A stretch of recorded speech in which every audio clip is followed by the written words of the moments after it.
ప్రజల ఆశయ సాధనే ఆశయంగా మార్చుకున్నటువంటి అభ్యుదయ మార్గదర్శి, అభివృద్ధిని ఇన్ఫర్మేషన్ టెక్నాలజీతో జత కలిపి ముందుకు తీసుకువెళ్తున్నటువంటి దూరదర్శి శ్రీ మాన్యశ్రీ నారా చంద్రబాబు నాయుడు గారికి, రాజనీతి మే అజాత్ శత్రు శ్రీ నితిన్ గడ్కరీజీ గారికి, గుండె మంటను మానవత్వాన్ని ఒకేసారి చూపించగలిగినటువంటి జననేత శ్రీ పవన్ కళ్యాణ్ గారికి, వేదికను అలంకరించినటువంటి కేంద్ర రాష్ట్ర మంత్రులకు, శాసనసభ్యులకు, అందరికన్నా ముందున్నటువంటి మా గుంటూరు ప్రాంత ప్రజలకు, పాత్రికేయులకు అందరికీ కూడా మనస్ఫూర్తిగా ధన్యవాదాలు. Sir Gadkari ji, I wanted to thank you for 4 things. Not that these things you don't know, but I wanted to express. Number 1, for building a world-class highway infrastructure of 60,000 kilometers over the last 11 years at a speed of 30 to 40 kilometers per day. 10 years before the government, it was only 12 kilometers per hour. So I wanted to thank you, sir, for that. Number 2, I also wanted to thank you for bringing an innovative road infrastructure, whether it is white concrete or recycled plastic. Number 3, sir, for you being a role model for result-oriented, real leader than a political rhetoric that we often see among many people.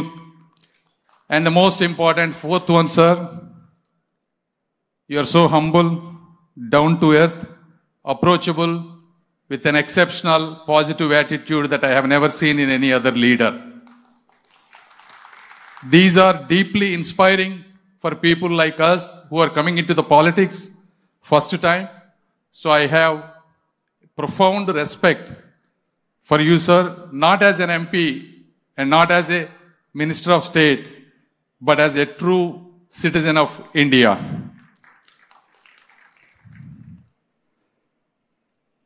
And I also selfishly wanted to thank you for providing and approving 140 meters outer ring road and a lot of the small things for AIMS exit and other stuff, sir. So I wanted to thank you on behalf of Guntur people once for all.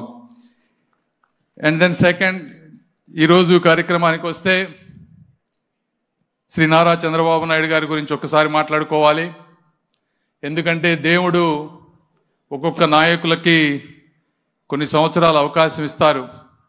ఆ అవకాశం ఇచ్చినప్పుడు ఏ విధంగా మనం ఆ అవకాశాన్ని ఉపయోగించుకుంటున్నాం అనేది చరిత్ర చెబుతుంది. నారా చంద్రబాబు నాయుడు గారు కంబైన్డ్ స్టేట్లో ఆంధ్రప్రదేశ్ ముఖ్యమంత్రిగా ఉన్నప్పుడు 180 కిలోమీటర్ల ఔటర్ రింగ్ రోడ్డుకి శంకుస్థాపన చేశారు.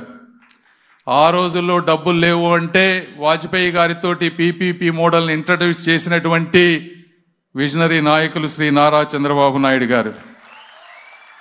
ఎవరు ఊహించని విధంగా 5,000 ఎకరాలకు పైగా భూమి సేకరణ చేసి ఈరోజు వరల్డ్లోనే one of the best international ఎయిర్పోర్ట్గా తయారయ్యే విధంగా చేపించినటువంటి వ్యక్తి కూడా శ్రీ నారా చంద్రబాబు నాయుడు గారు. అదేవిధంగా హైదరాబాద్ మెట్రో రైల్ 43 కిలోమీటర్లకి ఆ రోజు శంకుస్థాపన చేసినటువంటి వ్యక్తి కూడా శ్రీ నారా చంద్రబాబు నాయుడు గారు. ఇవి ఎందుకు చెప్తా ఉన్నామంటే మీరు ఈరోజు హైదరాబాద్ గురించి ఎవరన్నా చూస్తే ఆ రోజు ఆయన చేసినటువంటి ఇవి జీనోమ్ వ్యాలీ ఇవి తప్పించి గత 2004 నుంచి ఈ రోజు వరకు కొత్తగా హైదరాబాద్కి ఏమొచ్చిందంటే గబక్కన ఒక్కడు కూడా చెప్పలేరు. హైటెక్స్ కానీ హైటెక్ సిటీలు కానీ అవి తప్పించి.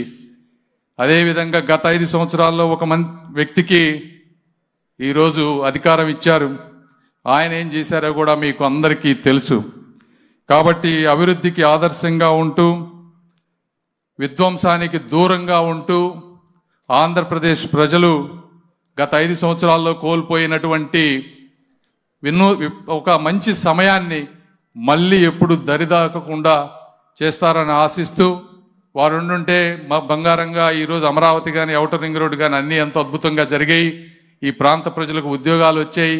ఏదేమైనప్పటికీ సార్ మీరు ఈ వయసులో కూడా ఆయన అంటా ఉన్నారు మా సార్కి ఏజ్ అయిపోయిందని. 24 గంటలు ఎలా పనిచేస్తున్నారు. ఢిల్లీ, సింగపూర్, దుబాయ్ నువ్వు ఎప్పుడన్నా వెళ్ళావా, ఎప్పుడన్నా చూసావా? ఏజ్ కాదు కావాల్సింది, టాలెంట్ కావాలి, ఒక ప్యాషన్ కావాలి. మా గుంటూరు ప్రాంత ప్రజల తరపున, ఆంధ్రప్రదేశ్ ప్రజల తరపున సార్ మీకు మనస్ఫూర్తిగా మీ ప్యాషన్కి, మీ హార్డ్ వర్క్కి ధన్యవాదాలు తెలుపుకుంటూ అందరికీ సెలవు తీసుకుంటున్నాను. Thank you.